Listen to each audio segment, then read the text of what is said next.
నమస్తే, welcome to #you. నేను మీ Rajesh.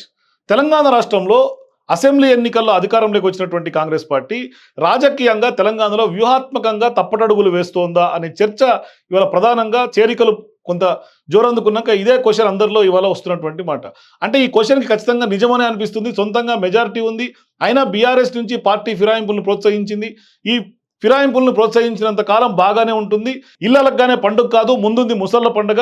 So ఇట్లా సందర్భాల్లో బీఆర్ఎస్ నుంచి ఎన్నికైనటువంటి ఎమ్మెల్యేలను ఎందుకు ఫిరాయింపులకు ప్రోత్సహించాలి, దీనివల్ల సాధించేది ఏం ఉండదు, కానీ రాజకీయంగా బలమైనటువంటి శత్రువు కాంగ్రెస్ తయారు చేసుకుంటుంది అనేది వాళ్ళ తెలంగాణ రాజకీయాల్లో ఉన్నటువంటి బలమైనటువంటి వాదన.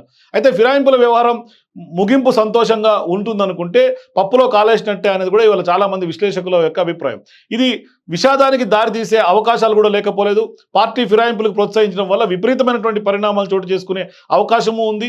రాజకీయంగా చేదు ఫలితాలను చూడాల్సినటువంటి పరిస్థితులు కూడా ఉండబోతున్నాయంటూ కూడా కొంతమంది హెచ్చరిస్తున్నారు. భవిష్యత్తులో రాజకీయంగా కొంత గట్టి ఎదురు దెబ్బలను కాంగ్రెస్ ఎదుర్కొనే అవకాశాలు కూడా లేకపోలేదు. ఎందుకంటే 2024 పార్లమెంట్ ఎన్నికల్లో ప్రజలు విశేషమైనటువంటి తీర్పు ఇచ్చారు. ఆ తీర్పు వల్లనే రేవంత్ రెడ్డి ప్రభుత్వం గండం గడిచింది. బీజేపీకి 240 రావడం అంటే ఖచ్చితంగా తెలంగాణ సర్కార్కు కొంత ఉపశమనం కలిగించినట్టు ఉంది. అయితే అదే బీజేపీకి బంపర్ మెజారిటీ వచ్చిందంటే తెలంగాణలో రేవంత్ సర్కార్ కొంత అస్థిరపరిచేందుకు అనేక ప్రయత్నాలు జరిగేవి. గత ఏడాది ఎన్నికలు జరిగిన తర్వాత అధికారంలోకి వచ్చినటువంటి తెలంగాణ కాంగ్రెస్ నేతల్లో ఆనందం ఏమీ ఉండేది కాదు. పార్లమెంట్ ఎన్నికల్లో బీజేపీకి మంచి మెజారిటీ వస్తే తమను ఇంటికి సాగనంపుతుందని, రాజకీయంగా అస్థిరత్వం చోటు చేసుకుంటుందని కూడా కాంగ్రెస్ నేతలు ఆందోళనలో ఉండేవారు. కానీ బీజేపీ కేంద్రంలో సంకీర్ణ ప్రభుత్వాన్ని ఏర్పాటు చేసింది. బీజేపీకి సొంతంగా ప్రభుత్వాన్ని ఏర్పాటు చేసుకుంది తగినటువంటి మెజారిటీ రాలేదు. ఇదివరకు కొంత బీజేపీ అనేక రాష్ట్రాల్లో ప్రభుత్వాలను పడగొట్టింది. అంతా మన మంచిగా అన్నట్లుగానే కేంద్రం బీజేపీ కొంత తగినటువంటి మెజారిటీ రాకపోవడం తెలంగాణలో కాంగ్రెస్ సర్కార్కు మంచిదైంది. గత 5 ఏళ్లలో ప్రజాస్వామ్యాన్ని పరిహాసం చేసే విధంగా అనేక ప్రజాప్రభుత్వాలు బీజేపీ పడగొట్టింది. కాంగ్రెస్ను భూస్థాపితం చేయాలన్న లక్ష్యంతో అనేక అక్రమాలకు కూడా కొంత పాల్పడింది బీజేపీ. ఒకవేళ బీజేపీ తెలంగాణ సర్కారును అస్థిరత్వంలోకి నెట్టివేయాలన్న ఆలోచన వచ్చిందనుకోండి, బీజేపీకి మద్దతు ఇస్తున్నటువంటి టీడీపీ అధినేత చంద్రబాబు నాయుడు ఊరికే ఉంటారంటే కొంత అది డౌట్ఫుల్. మరోవైపు సంకీర్ణ ప్రభుత్వంలో ఉన్నందున ఆయన బీజేపీ సైలెంట్గా ఉంటుంది. సో ఇప్పుడు విపక్ష పార్టీ ప్రభుత్వాలని కూల్చాలన్న ఆలోచన నుంచి తప్పుకుందాం అనిపిస్తుంది. అట్లాగే చంద్రబాబు ఆశీర్వాదాలు రేవంత్కు ఉన్నాయన్న సంగతి కూడా కొంత బహిరంగంగా రాజకీయాల్లో ఉన్నటువంటి టాక్. ఇది బహిరంగ రహస్యంగానే చెప్పాలి. ఇప్పుడు భవిష్యత్ సంగతి ఎలా ఉన్నా ఇప్పట్లో చంద్రబాబు కేంద్రంలో ఎన్డీఏ సర్కార్ తెలంగాణలో రేవంత్ సర్కార్ను భూస్థాపితం చేయాలనే ప్రయత్నం చేస్తే మౌనంగా ఉంటారా అన్న ప్రశ్నలు కూడా ఉన్నాయి. ఎందుకంటే బీఆర్ఎస్ ఎమ్మెల్యేలు పార్టీ ఫిరాయించేందుకు కాంగ్రెస్ ప్రోత్సహిస్తోంది. దీనివల్ల తమ బలం పెరిగి ప్రభుత్వం కొంత స్థిరంగా ఉంటుందని కూడా కాంగ్రెస్ వాదులందరూ భావిస్తున్నారు. ఇక బీజేపీ కొంత పన్నాగాలు ఫలించకుండా తమ బలాన్ని పెంచుకుంటే బాగుంటుందని కాంగ్రెస్ పార్టీ కూడా భావిస్తోంది. కానీ ఇక్కడే కాంగ్రెస్ పెద్ద తప్పిదం చేస్తుంది. దీనివల్ల కాంగ్రెస్ తీవ్రమైనటువంటి నష్టాల్లో భవిష్యత్తులో ఎదుర్కొనే అవకాశాలు ఉన్నాయి. బలమైనటువంటి బీఆర్ఎస్ బలహీనం కావడం వల్ల ఆ మేరకు రాజకీయ శూన్యత, స్పేస్ను ఆక్రమించేందుకు ఒక శక్తిగానే బీజేపీకి ఉంది. మరోవైపు బీఆర్ఎస్ బలహీనపడే కొద్దీ కూడా బీజేపీ ఎదుగుతోంది. కాంగ్రెస్కు రాష్ట్రంలో ప్రత్యామ్నాయ శక్తిగా బీజేపీ అవతరిస్తోంది. తాము ఎటు బలపడుతున్నాం కాబట్టి కాంగ్రెస్ను బలంగా ఎదుర్కొనేందుకు బీజేపీతో జత కట్టాలనే ఆలోచనలో ఇవాళ బీఆర్ఎస్ ఉంది. ఇప్పటికిప్పుడు కాకపోయినా వచ్చే 4 ఏళ్లలో ఖచ్చితంగా తర్వాత ఇదే జరుగుతుందేమో అని అనిపించక మానట్లేదు. రోజురోజుకి బీఆర్ఎస్ ఎమ్మెల్యేలు ప్రలోభాలకు గురి కావడం వల్ల కాంగ్రెస్లోకి వెళ్తున్నారనే టాక్ ప్రధానంగా తెలంగాణ రాజకీయాల్లో ఇవాళ ప్రధానంగా వినిపిస్తోంది. మరోవైపు బీజేపీతో చట్టాపట్టాలు వేసుకొని తిరిగేందుకు కూడా బీఆర్ఎస్ నేతలు ఇప్పటికే మానసికంగా సిద్ధపడుతున్నారు.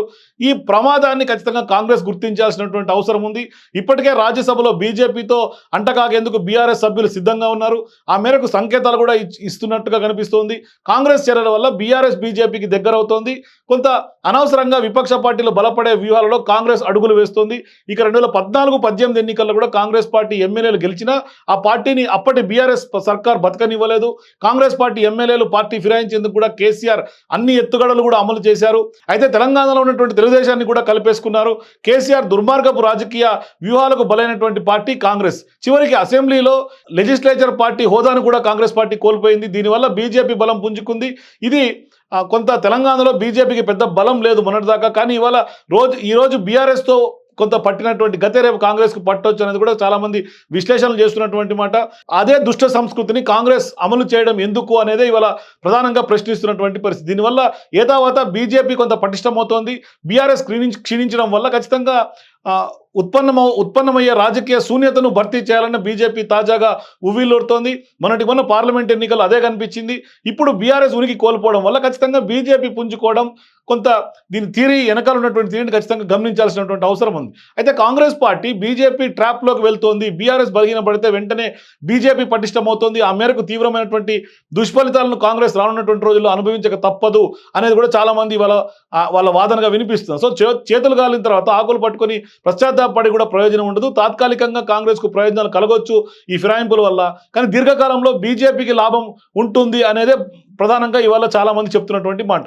అయితే బీఆర్ఎస్ను బలహీనం చేస్తే కాంగ్రెస్ లాభపడదు, దీనివల్ల బీజేపీకి శక్తి పెరుగుతుంది.